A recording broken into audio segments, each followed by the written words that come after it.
Hello and welcome into the 24/7 Sports Football Recruiting Podcast. I'm National Recruiting Analyst Cooper Patek alongside 24/7 Sports Director of Scouting Andrew Ivins. We got a great show for you today. Drew's been on the road 3 straight weeks, OT7 Orlando recap, a lot going on. You might have heard of this name, the alpha dog out of that event, Madden Iamaleava, the brother of Nico Iamaleava. So we'll talk a little bit about him. We'll talk about Memphis, their deal with FedEx and the NIL era. We'll also talk a little bit about By Job, some breaking news, the former top 247 pass rusher by way of Michigan State. He's in the portal now, going to play his ball at Kansas. And then a slight change to the spring evaluation period.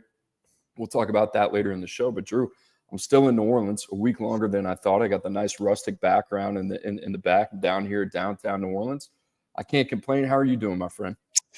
Doing good, man. I'm recovering from being in the sun for, I don't know, like 12 straight hours over the weekend.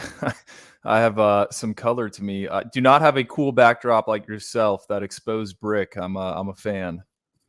We got to get that back home in Nashville. Maybe we can get in the office. But guys, if you are in here watching the show, we appreciate you as always. Remember, every Tuesday, Wednesday, you can find us, the Oyster Boys, noon Eastern time. Make sure to like and subscribe. Also, if you're in the chat, you got a question, make sure to put that in now. We'll get to viewer questions at the end of the show. But Drew, let's talk about OT7 and let's talk about that name, Madden Iamaleava, the brother of Nico, the former 5-star. This is a guy that I think you and I and the rest of the scouting team, we've been trying to figure out. There's been a lack of information, but not a lack of in-person context, if that really kind of makes sense, whether it's been the age, whether it's just trying to get a feel for what's going on with the recruitment. Nebraska, UCLA, you got Alabama sniffing around. It just kind of seems odd for somebody that has as much of a palpable name that he has, that you haven't heard more about him. But he had a good weekend in Orlando. Tell us what you saw from him.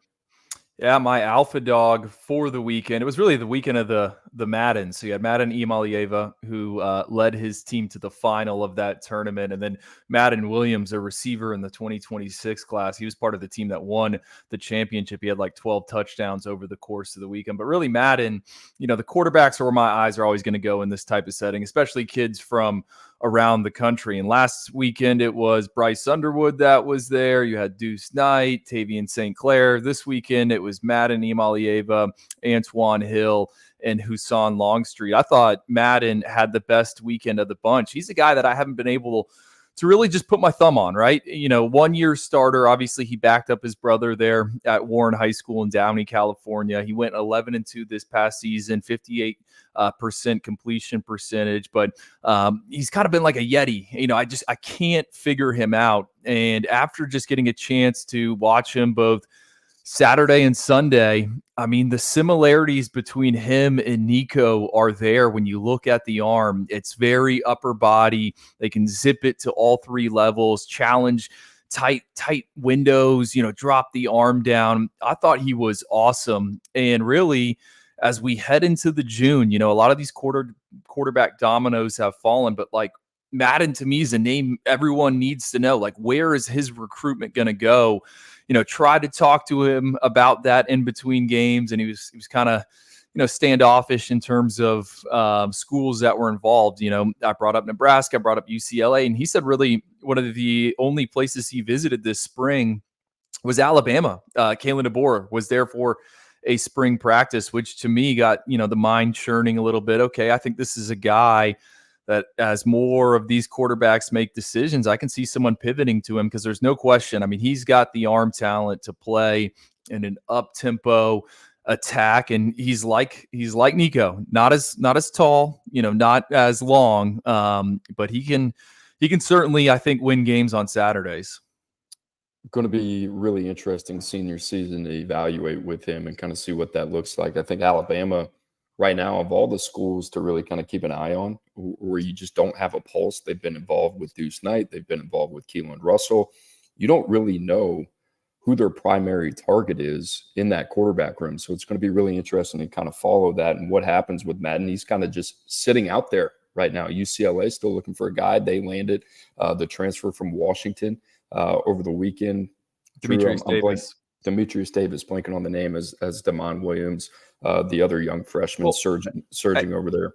Real quick, I mean, yeah, Alabama, I think, what happens with them? We know Jalen Milroe is going to be the guy this upcoming season. Austin Mack follows DeBoer and that staff over from Washington. I think you kind of pencil him in as the quarterback in 2025 and beyond, but you also got Ty Simpson there. But what is the Crimson Tide's plan long-term at quarterback? I think that's a fair question. Remember, Julian Sayin leaves for Ohio State, and DeBoer and his staff have been working behind the 8 ball with this crop of 2025 quarterbacks. And it didn't help that Noah Grubbs, was hired at Alabama, leaves to go to the NFL. I think it's kind of a fascinating storyline to follow. Coop, I said we were going to have storylines of the cycle, right? I can't remember the other ones off the top of my head. I think Keelan Russell was certainly one of them. What happens with him? Does he stick with SMU? But what does Alabama do at quarterback? Because they have, kicked the tires on a number of these guys. You said Deuce Knight. How about Bryce Baker, the North Carolina commit? KJ Lacey's been there as well. I mean, they have been involved with pretty much everyone that's uncommitted. Even got Matt Zollers in for a late visit. Yeah, my biggest advice would be, not that I need to be giving advice on this topic, would be pick a lane and choose one, right? I mean, you just had a top 10 quarterback go in the NFL draft, and Michael Penix Jr., Kalen DeBoer. You see what he's been able to do with that position. Obviously, a really fun and dynamic offense to play in. There's no shortage of selling points there in Tuscaloosa. So you would think right now, I think what they need to do is they need to rehuddle and they need to pick a lane. And what I mean by that, is it Keelan Russell? Is it Deuce Knight? Is it Bryce Baker? Or is it one of these guys like a Madden Iamaleava? The problem is it looks like they've been, a mile wide and about an inch deep. I think they really kind of need to rechange their focus, and we'll see what happens there. It is Alabama. It is Kalen DeBoer. So at the end of the day, I'm not questioning the fact that they're going to get a talented arm, but are they going to get their quarterback in the future? I think that's more the bigger question. Coop, you know what I would do if I was in their shoes? I would look for a late bloomer, and then I'd go all in on our number 1 ranked quarterback in 2026, Faison Brandon. That's the direction I would go. Not cut your losses here in the 25 cycle. There's going to be coaching changes. I mean, every time, right? It seems like quarterbacks pick their chair in the summer months, and then we have a reshuffling right before the early signing period, which could be moved up this year. It's going to be earlier. So, maybe try to find the late bloomer out there. Speaking of quarterbacks, let's take a look at other notable standouts from OT7 in Orlando. On the top of the list, how about Texas A&M commit Husan Longstreet from California? We'll talk about him in a minute. Syracuse also with a couple of standouts in Demetrius Samuel and Julian McFadden.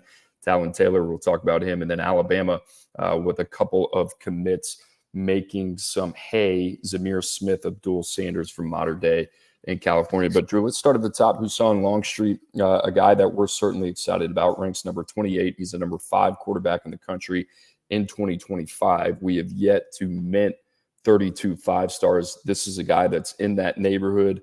What did you like from him and what you kind of categorize as a up and down performance?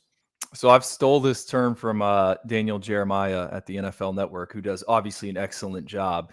I can't remember what quarterback he was talking about when he said that quarterback was a driving range quarterback. I would put Husan Longstreet in the same bucket. As soon as he started warming up with his team, it was like, whoa, just got to watch every route on air. This guy can make all the throws. Love the arm. Bud Elliott from the Cover 3 podcast was out there with me, and he kept saying, wow, like Husan can generate RPMs. Like he has a strong arm. And we've touched on this here in this space multiple times. Like he might have the livest arm of this class. Up and down tournament for him, playing with a new team. Didn't really get a ton of help from his wide receivers when that field kind of shrunk. When they were down like by the 10-yard line, I think he struggled with the ball placement a little bit, but I thought it was a solid showing. This is what we think Husan is. I mean, the arm talent is there, and I've said it in the past, and anyone that sees Husan in person, he is so like twitched up as an athlete. Like there are veins all over his body, and he can beat you with his legs. We've seen that on tape at Corona Centennial, at 5 touchdown runs out in a game in Hawaii late last season to seal or preserve a win for his team. I like everything about him. He was decked out in Texas A&M gear. He had the Texas A&M backpack. So, what I thought he would be. Can't wait to get him at the Elite 11 finals when we put him hopefully next to Tavian St. Clair and Bryce Underwood and some of these other quarterbacks in June. Heard some good things just about the competitive temperament of the kid. Did you see any of that in person? Oh, Did you feel like you saw like this really dialed, focused individual? Well, I said when the field shrunk, right? He was throwing up some jump balls to Chris Henry Jr., our number 2 ranked player in the class of 2026. Henry couldn't come down with him. His team ended up losing early Sunday in elimination play, and you could see some steam coming from the ears. Like, he certainly was upset about the early exit. I don't know if he could change his flight to fly back across the country, but he was kind of fuming over on the sidelines for a little bit, which I don't know. I think you want to see that, right? Like, you want to see a guy at least care. And I know it's club 7-on-7 and it doesn't matter, but sometimes you get these quarterbacks in these settings and they're just throwing it around, not having fun in any way. And, Coop, I don't know if you've heard this from quarterback trainers. The biggest thing, these kids, I mean, you can only throw so many passes a day. Every pass, in essence, should probably count in some way. Like, there should be some type of plan, a goal, an objective with that throw. And Husan, to me, seems like a kid, where he's not just out there to have fun. He's trying to get better. He is, at least from what I've heard out of College Station, a guy that they're really excited about. Not just the physical toolkit, but the way that he's wired as well. And I think you and I have kind of talked about this already. A little bit of a sidebar. A&M under Elko has been a very focused and intentional department, just in terms of how they recruit in their recruiting philosophy. I think everything they've done, they've made sense. The other thing about them, they're on schedule, right? Nothing about them seems like, all right, they got to make a push. They're a little bit behind. Everything that they've done in terms of adding depth, I like what they've done, the offense, defensive line as well. They take players that really kind of fit them in Mike Elko. So A&M, one of those teams to watch. They got a guy in Husan Longstreet. Another name, Drew, that has emerged for us, especially on our discussion board, Tylon Taylor out of Illinois, the number 35 receiver in the country. He's got a 4-star. Next to his name, he's got Juno V's set to Georgia, Notre Dame, and Ohio State. Ole Miss also involved here as well. Drew, turning on the tape of this guy yesterday, he's fun.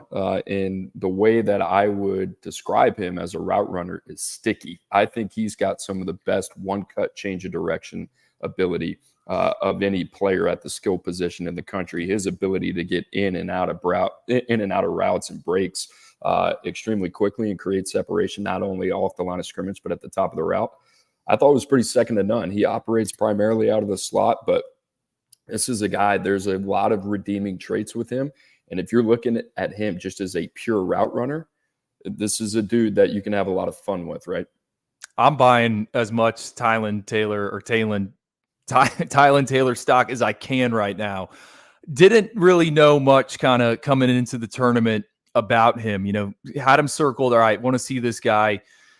He too had, I think, double-digit touchdowns. And I'm glad you brought up the route running. Like, he makes dynamic full-speed cuts and just creates separation. Projectable frame. Yeah, I think he's a shade under 6'1", but he is a tall 6'1", and he's got a huge, long arms, like tree-like arms, and this big catch radius, attacks the football.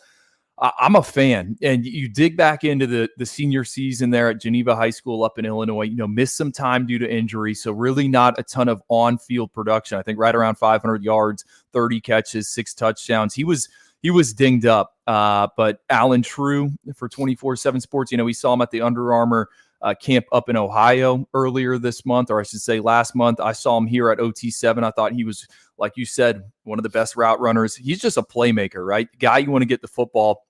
And I also love the way he is wired. Just talking with him, competitive kid. Dad played in the NFL, co-Big Ten Player of the Year, running back at Iowa back in, 1997 or 2007? 1997. Mom played softball professionally as a collegiate softball coach. I'm all in on this kid. I think he's someone we're going to be talking a lot about here in the coming months. Like you said, Notre Dame visit, the Georgia visit. I've heard keep an eye on Georgia. I know the Dogs really, really like him. Ohio State, we know about Brian Hartline, how he recruits that wide receiver position. And then how about Ole Miss, right?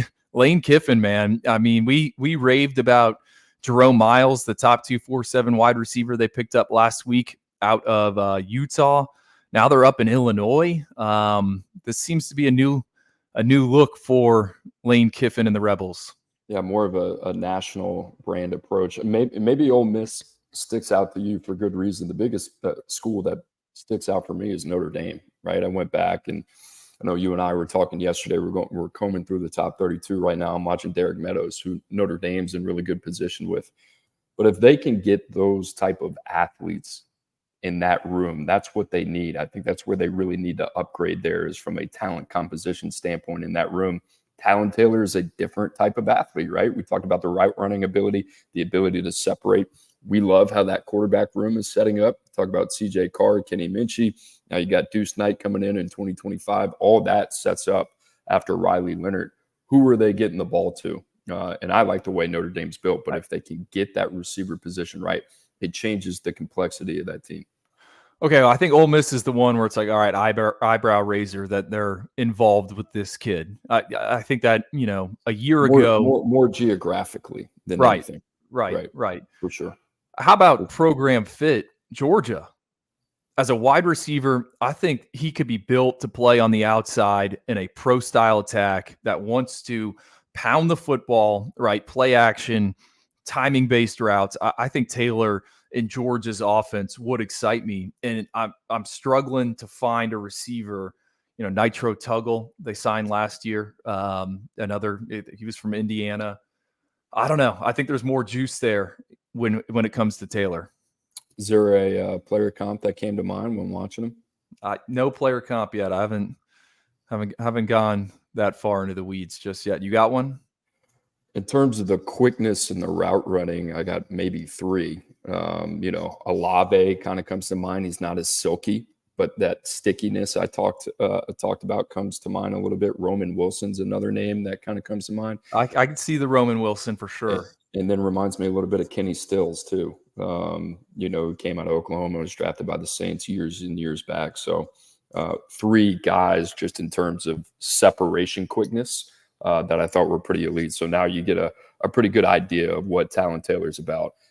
Drew, we talked about Alabama. We talked about quarterback situation. They also had a couple defensive commits there. Zamir Smith listed as an athlete. We'll see what position he plays. But Abdul Sanders from Modern Day, interesting. Number 37 linebacker. Kane Womack comes over from South Alabama. He's now the DC there in Tuscaloosa.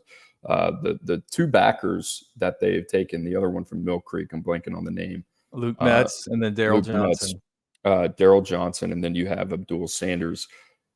You throw this kid on tape, it's like everything that you expect to see from a modern day standout. Super high floor, highly intelligent, key and diagnose ability, very instinctive, been coached up. I think there's some limiting factors maybe when projecting the Sundays. He's only got a 6'1" wing. I don't know how much more he's going to grow. But in terms of providing depth in an immediate body that should be able to bang in the SEC, like I like this kid. But it does go to show between Metz and Sanders, these are good players, but I wanted to use these two guys to kind of highlight the way that Alabama had been recruiting at an elite level. This is a good level. There is a difference. And I'm pointing this out because people keep bringing up, like I'm at a wedding this week and I'm talking to an Alabama fan. He's like, oh, I don't want to hear about it. DeBoer, we're off to a hot start. And it's like, it's the sustainability and it's the incremental difference between the two. Ultimately, at the end of the day, that will show up over time, in my opinion. And I'm not saying that's happening now, but when I throw on a kid like that, or when I throw on a kid like Metz, that's the difference, right? But that is a difference when you get to football in January, is my point. So Abdullah was here for the second straight weekend. He was also last weekend at Orlando OT7. I don't know if he stayed out here. I don't know if he flew back and forth. It's crazy to think about for a high school athlete playing 7-on-7.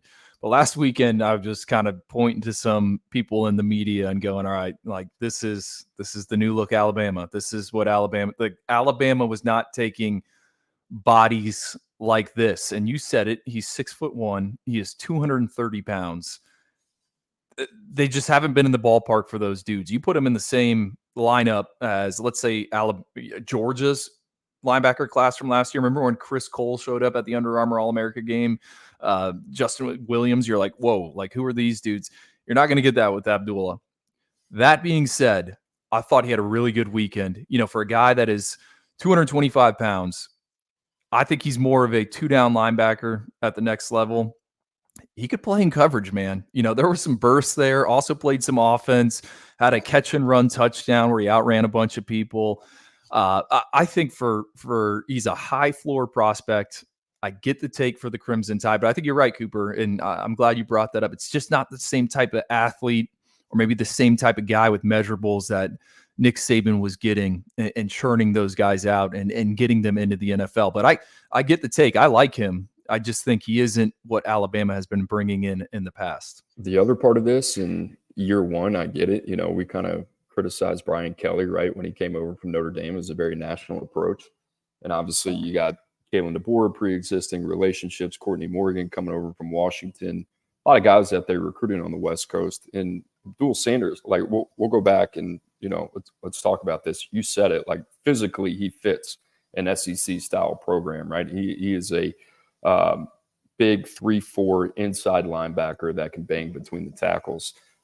But if you're Georgia, and I'm just using this as an example, never had any issue recruiting the linebacker position, and you can apply this to all positions.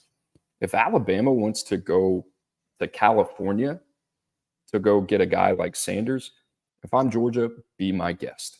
That's the best thing that can happen, because now you're sitting there in a really good spot when you're recruiting front seven defenders. Who do you have to go through? Right? That used to be those head-to-head. So that's something that I'm going to keep an eye on. Like, where do you get your beef from? What does that look like? Not to say that Georgia isn't going to have to battle schools like Auburn, Florida, Clemson, so on and so forth.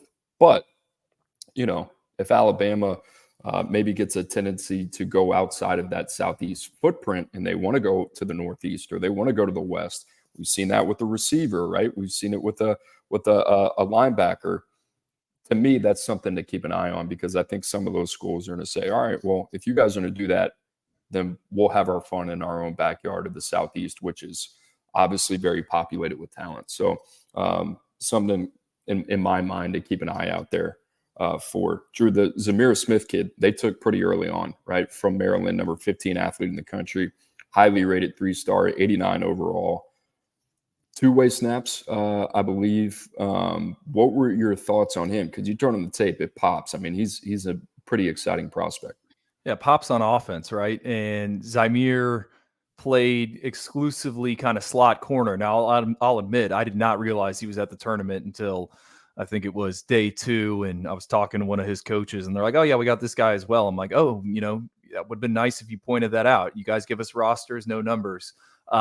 He has some length to him, Cooper. I thought, his ability to mirror, competitive with the hands, not afraid to hand check, quick feet. And the biggest thing is he is lean, right? He is lean. He's a guy that's going to undergo a major physical transformation. And, some people always wonder, all right, you guys put all this stock into these 7-on-7 events. You go there every weekend. It's like Zamir Smith is a kid we might have never seen in person had it not been for him traveling down with Torrey Smith's team to participate in this tournament. So good to get some eyeballs on him. I think the theme with Alabama's class as well, and I know Abdul Sanders doesn't do it at Mater Day, which is a really big program. All those guys, like most of these guys that are committed two-way players, guys that two-way players, three-phasers. I think that is a theme of their class. Daryl Johnson, another one guy that goes both ways. That's something that has stood out to me when you kind of dig into that group. All right, talk to me about Fran Brown. He had a couple commits there this weekend. Fran Brown, Syracuse. What are they ranked right now? Do we have that? I might even dig in on that. I should have looked that up before the show. I know they got the number 3 class in 2026. They're staying busy on the recruiting trail, that's for sure. And Julian McFadden was there in Orlando, number 112 receiver. He's a fun one. And another guy from a trait standpoint should be no shock or surprise. If you've been following Fran Brown throughout his career, he has made that an absolute priority for the Orange. And then you got Demetrius Samuel, top 110 player in 2026, number 10 safety. Drew, let's start with Samuel, the younger of the two. He's fun to watch when you turn on the tape. How did he look this weekend? Another kid, second straight weekend he was there. I think he might be more safety than he is corner.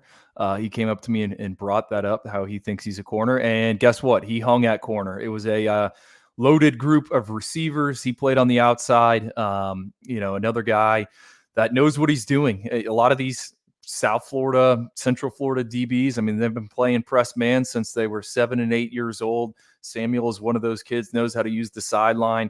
I thought also what stood out about him was his instincts, kind of came off of coverage, almost had a pretty nasty interception when he bailed on his guy to go get the football when it was down in the red zone, but couldn't get his feet in. My takeaway with him is like, all right, Fran Brown has him committed now. He's going to have to fight to keep him in the boat.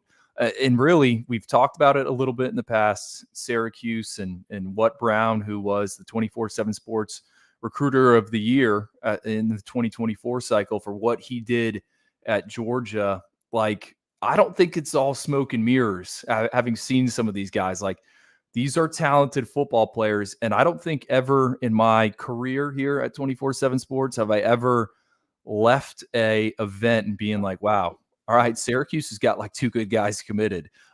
Normally it's a different group of schools like Alabama that we're talking about, but no, Syracuse was certainly something at the top of my mind.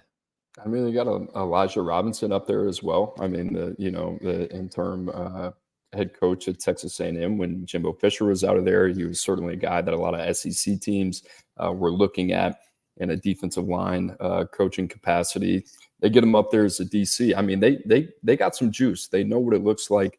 Syracuse is one of those teams. If you're not paying attention, I think 2 to 3 years from now, Drew, and not just their high school efforts, but what they've done in the transfer portal as well, they're going to be a really, really interesting team to watch.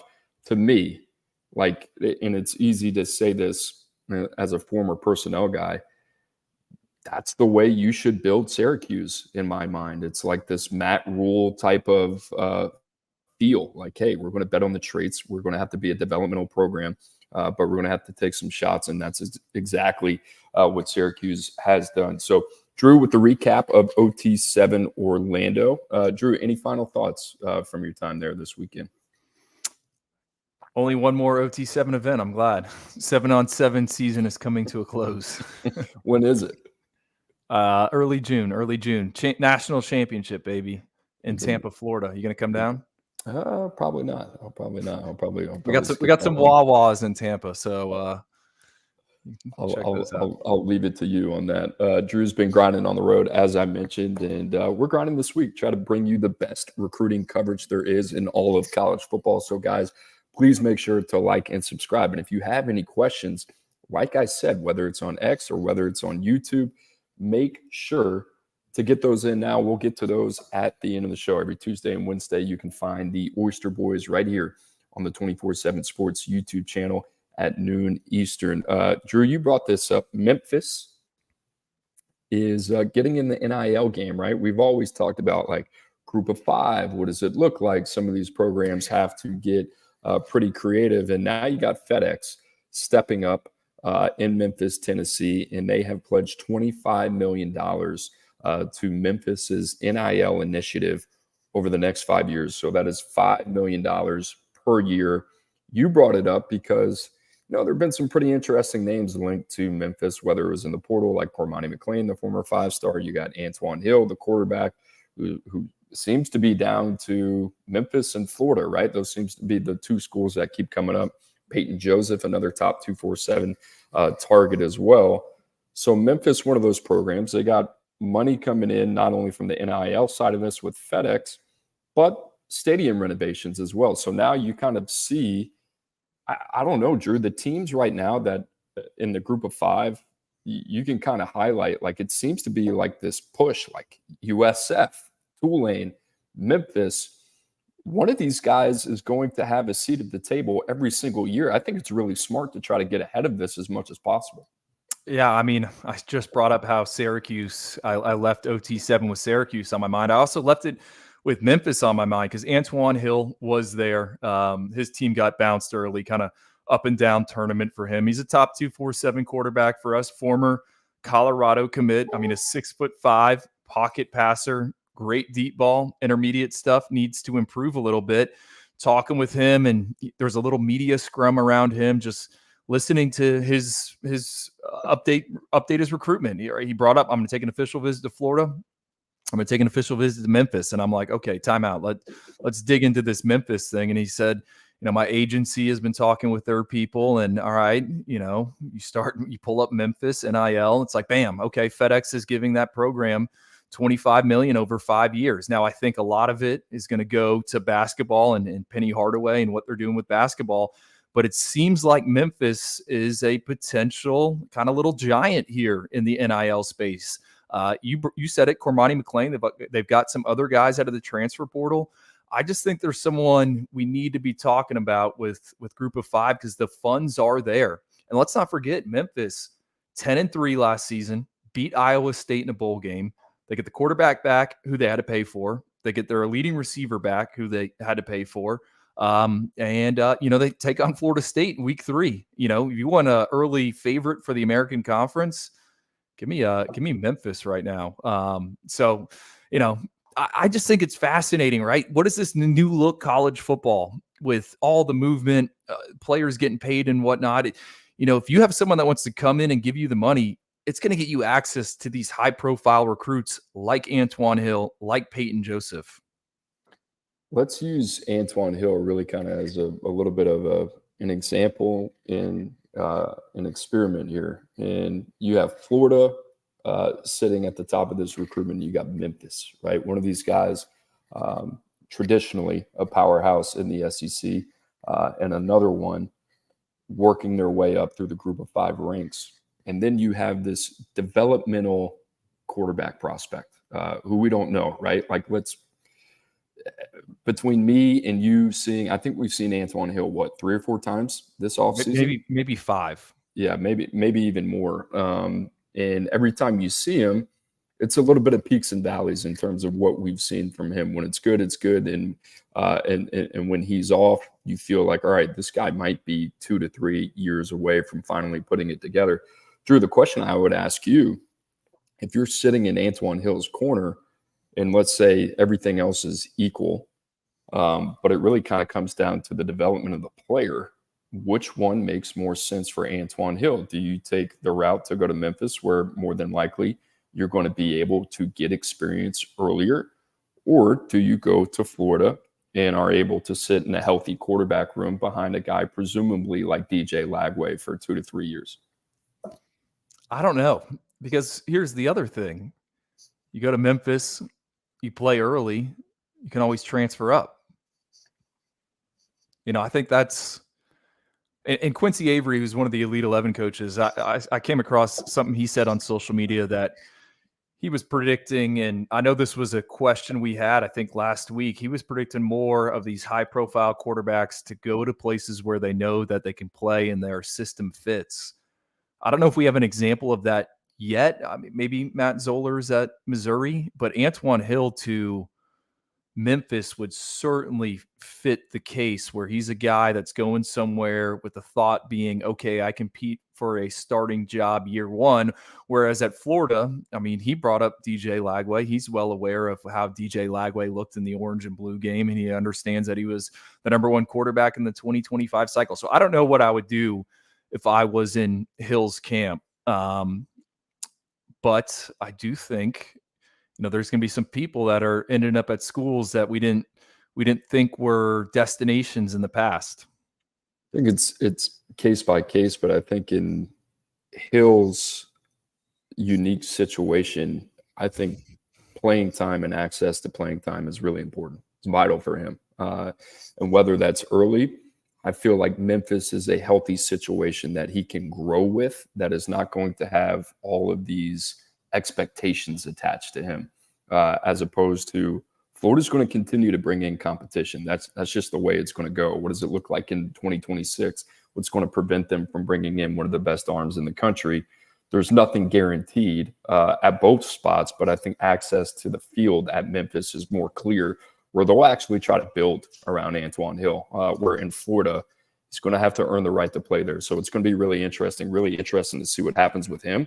I think his recruitment, ironically, could be a catalyst for what we see for years to come with guys that kind of fit his profile, and you can kind of put him in the bucket of developmental upside.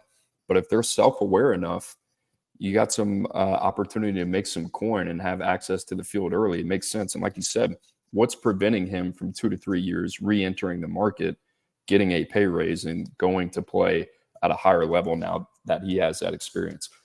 Guys, I mentioned every Tuesday and Wednesday you can find us noon Eastern time on the 24/7 Sports YouTube channel. You can also find us on X, but on Thursday, you can also access the 24/7 Sports YouTube channel for 24/7 Live. That's where you can find that 5 o'clock Eastern time. Emily Proud, Smoke Dixon, Carl Reed, the usual guys and gals on that show. Make sure to stop by and give those guys a little bit of your time. They do a fantastic job there. Drew, one of our last segments of today is what you brought up, and there's been a little bit of a change in the recruiting evaluation period. And that change is coaches are now only allowed to visit a school once during the spring eval. That used to be twice. So they go from 2 to 1. And that seems like an incremental change, but a lot of what you have to remember, a lot of what spring recruiting is, it's a lot of PR, right? You got to go see a lot of people. You got to go shake a lot of hands, and you have to keep a lot of people happy. That's really what it comes down to. That is what we like to call area recruiting. So when you cut that in half, now it becomes important to see the priorities, right, when you're on the road. And that's basically how we have now shifted from area recruiting to position recruiting. Drew, your thoughts on this? Because, it might seem like something that is minute, but strategically in personnel departments across the country, this is something that I think can have a ripple effect and cause I don't want to say a stir, but a big change philosophically for how these programs kind of approach spring recruiting. Well, I want to ask how you would set up your recruiting department if you were at Washington or Oregon. I've heard some gripes from some college coaches out on the road. I mean, it used to be they would come down to South Florida and you would spend 20 days here. Maybe you go home on the weekend, or the family comes down on the weekend to see you, but you're out on the road. You're hitting 6-7 high schools a day. You're shaking the hands, right?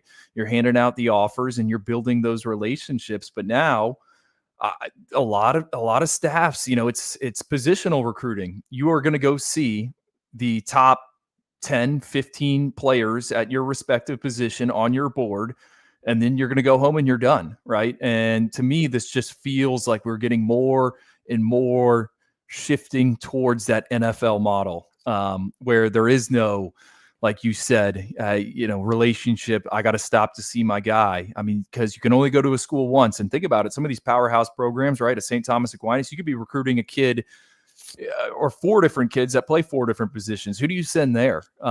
It just feels like things have changed a little bit. I don't know if it's for the better. I don't know if it's for the worse. But no one's talking about this. And it certainly has changed the dynamic a little bit in terms of how recruiting is getting done right now, this month, in advance of the June official visits, right? May 31st, first weekend, these officials are going to take place. And it's a lot of guys that are, hey, you only get one stop. Can't go to practice and then kind of double back for that spring jamboree later in the month. You only get one chance. I think it makes teams more short-sighted, right? It makes them focus on what the in class is. So the in class right now would be 2025, right? So you don't want to leave yourself vulnerable to exposure. Let's say we have the top player on our board and we're not going to see him because, well, we already have him scheduled for an official visit and we feel pretty buttoned up. Well, what happens is if we're competing against Alabama and Georgia, that's all ammunition for them to take a shot. Well, we saw you, right? We came during the spring. And as silly as that sounds, we live in a what have you done for me lately? What's most important? So any type of wiggle room that you give the opponent, they will take advantage of, right? That stuff is really important. So it's not going to be so much of, hey, I got to do a little politicking because I know this program, although they don't have anybody in the 25 class, there's an in-state 26, 27 target that we like, and we need to go see them. That's going to be really important. I think the other thing is, like, it's only going to emphasize, like, you know, like these director of high school relations positions. You don't really see them anymore, but like the high school coaching clinics in the off season, like that stuff's important now, right? Because the importance of these head coaches and these liaisons between the high school and the colleges, they're still very important. But now these are the people that are being left out of the equation that you still have to find some way to appease and pay them attention. But now that you cut them out, you know, it's going to be difficult. So I kind of feel for the people in charge of these personnel and recruiting departments in terms of strategy. It used to be easy, like you said, to double back and make sure we're shaking hands and we're buttoned up. And now it's like, it's going to be very difficult to kind of keep a pulse, keep a temperature on what's going on if you don't know, right? In area recruiting, you know, we talk about this all the time. The NFL draft in Washington, they had 10 players drafted. So much of that success is people naturally want to get away from area recruiting. Coaches do, because it's not convenient. You want to go see your top targets. So much of why we were so good at Washington was because of the investment in area recruiting. And we feel like that information really at the end of the day, because of the relationships that they invested in, was a big part of the reason that we were hitting at a higher clip on the person, right? So we bring that up a lot, the combination of the person and the athlete. Well, we had a lot of good information, and we had a lot of good coaches that did their homework, and they had the right connections, and they built that trust in that foundation over time. That's what's being cut out right now, essentially, in my opinion.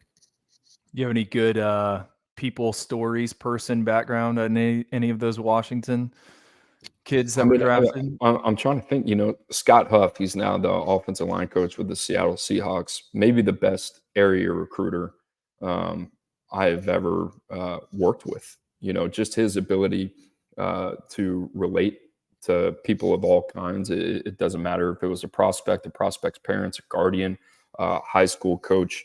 You felt like when he presented a player, you knew everything that you needed to know, A to Z. And that's because his relationships when he went into a building were second to none. He talked to the custodians, he talked to the principal, he talked to the assistant coaches. He would talk to anybody that had a contact point with the prospect. And, you know, when it comes down to betting on size and betting on traits and his position in offensive line, yeah, everybody wants size. Everybody wants redeeming qualities. Typically, people get it.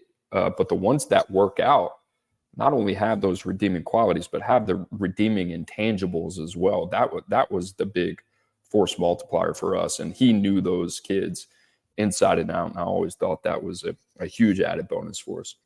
Well, I'll add here, I think two of the best area recruiters I interacted with or came across, Ephraim Banda, Charlie Partridge, both of them have some big wins on their resume. They're no longer coaching college football. They're both in the NFL as position coaches. And I think a big driving factor is they saw the writing on the wall, right? This isn't really recruiting right now. What is going on? It's more transactional in terms of what those guys are doing. I wouldn't call that a coincidence either.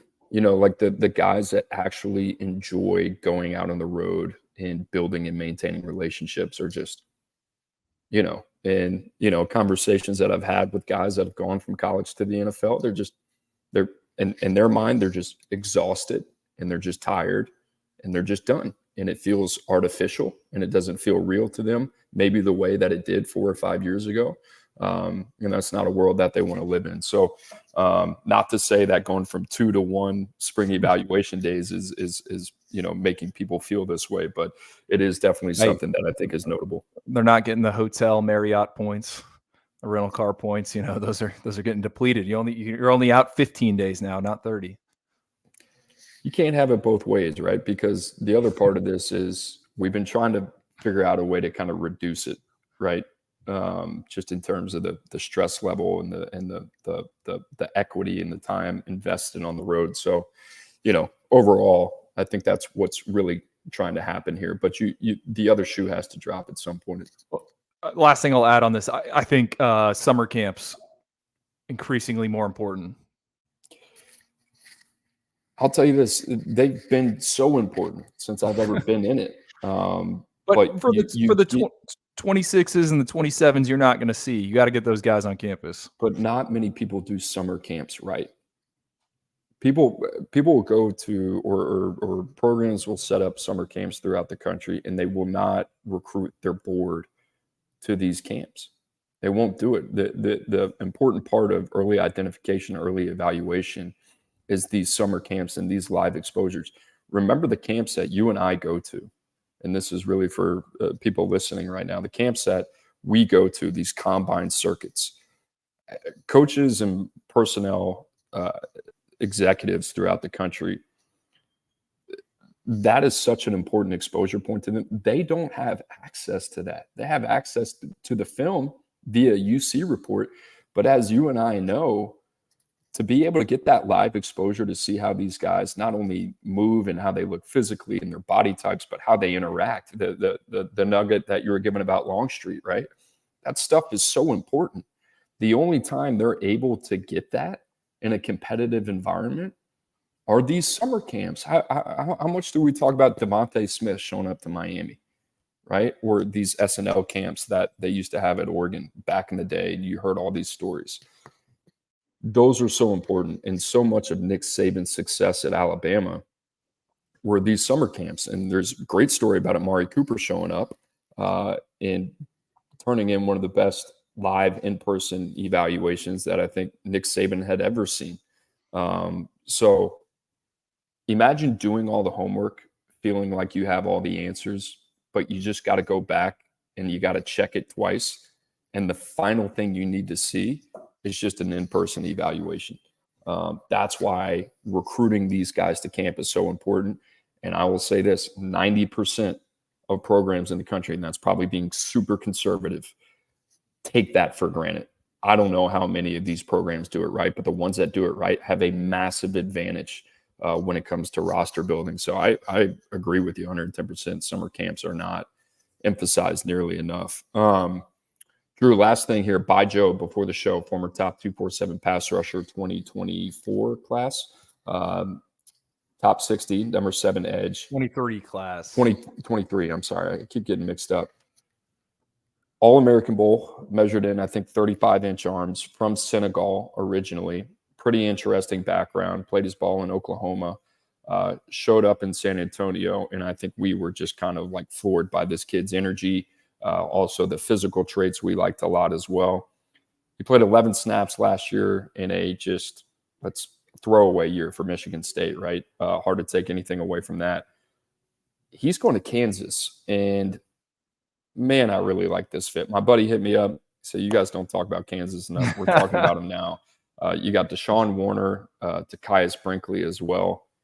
Kansas just had the Booker kid drafted, right, I think in the 5th round, that our friend Lance Zierlein loves.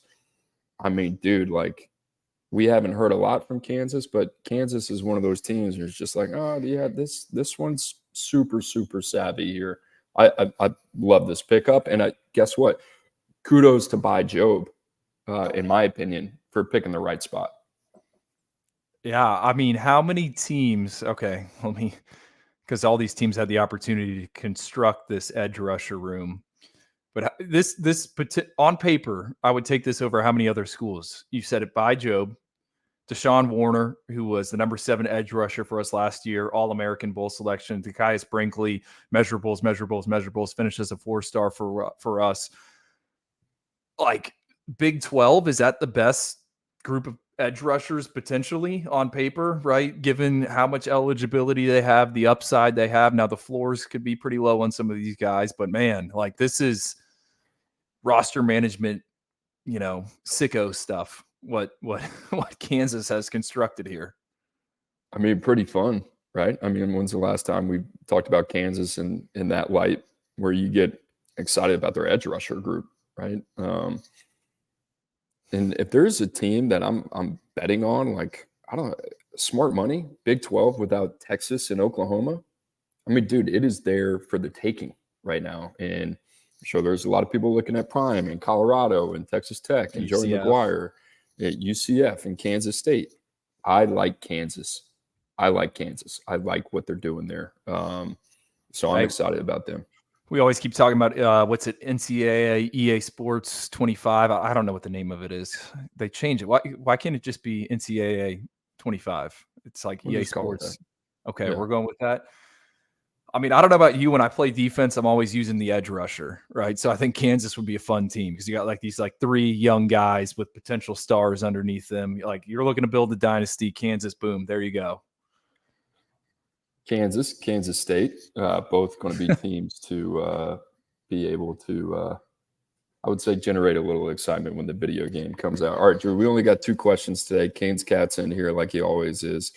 Kane's Cats, we appreciate you, man. He says, question to Andrew. I know the ranking process has changed. How are you currently evaluating 2028 players, and how can you guys avoid having players ranked highly then falling later in the cycle?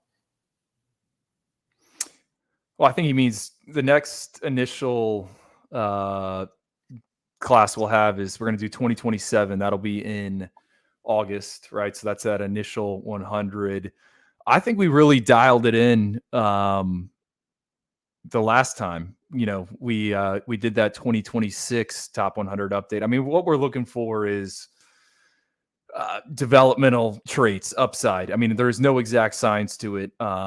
I've actually gone back and studied, you know, kind of some of these initial 100s. We came out a long time ago, and it's like, okay, you know, who were the misses? Well, it was the guy that had limited growth potential. It was the guy that, you know, there was no verified information on. So we're looking for, I think the common misconception when you get to these early cycles is, you know, how did you not rank this freshman? Well, it's like, hey, we're not trying to identify the best high school football player in America. Like, that is not what we're trying to do. We're trying to find guys that are starting to figure it out and round the corner. Now, it might not happen as sophomores, it might not happen as juniors, but it could as seniors. So I think we've really kind of dialed in that process. I mean, go back to Jeremiah Smith's year. I mean, Jeremiah Smith was like number 35 overall for us in the top 100, and he ends up finishing number 1 overall. So, you know, also looking at the positions, offensive line. I mean, you could look at the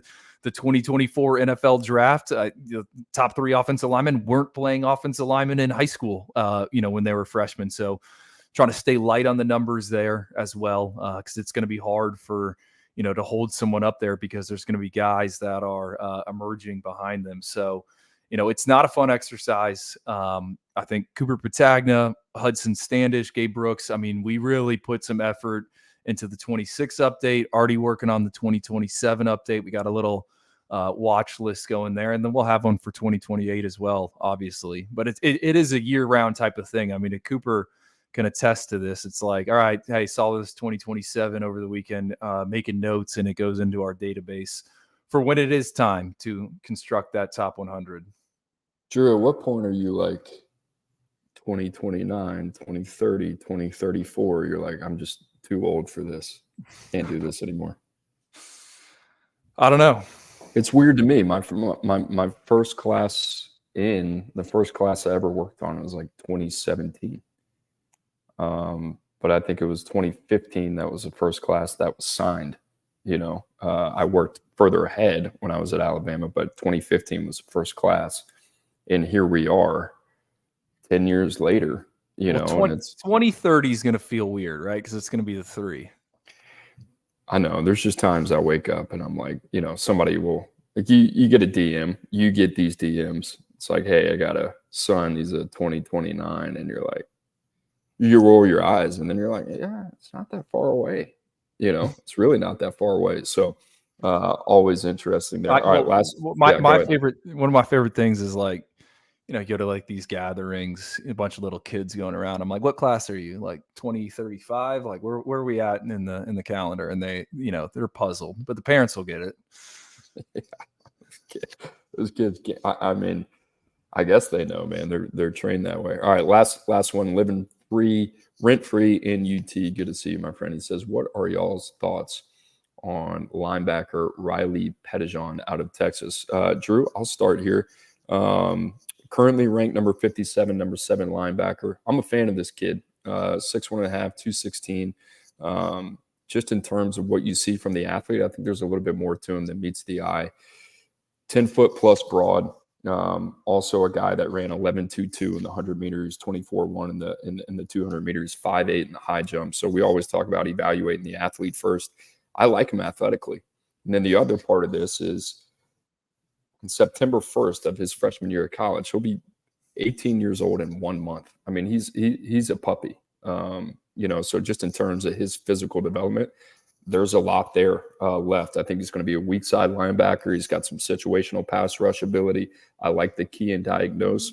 I think he's a good athlete, not an elite athlete. I think he's more of a high floor guy, going to take a year. But I really like this kid, like as a solid program player, that's going to be able to find a role. And, I think best case scenario, maybe he's a day 2 prospect, but I think, probably more seen overall when this is said and done, probably somewhere in between, right? So I like this kid a lot. I think if there was one word I could use to describe him, it would be solid. Like, this is a guy that is plus value when you add him to your team. He's a winnable plus player in my mind with redeeming traits. So a lot to like. I think you kind of hit it on the head there. Not much to add. I know Mike Roach, Papa Roach, who's been on the show, always bringing up some Riley Pettijohn. Always, always, always. That's all I got, bud. That's all I got as well, man. Tapped out? I'm tapped out. We unloaded the clip. Really nerded out. Talked Syracuse. We talked Kansas. We talked summer camps. We talked spring evaluation period. Yeah, Memphis NIL. We're in the weeds. All right, guys, we appreciate you joining us as always. Remember, tomorrow, same time, 24/7 Sports YouTube channel. You can also find us on X. Make sure to like and subscribe. We appreciate you guys stopping by. As always, for Andrew Ivins, I'm Cooper Patagna. We'll see you tomorrow. Have a great rest of your day.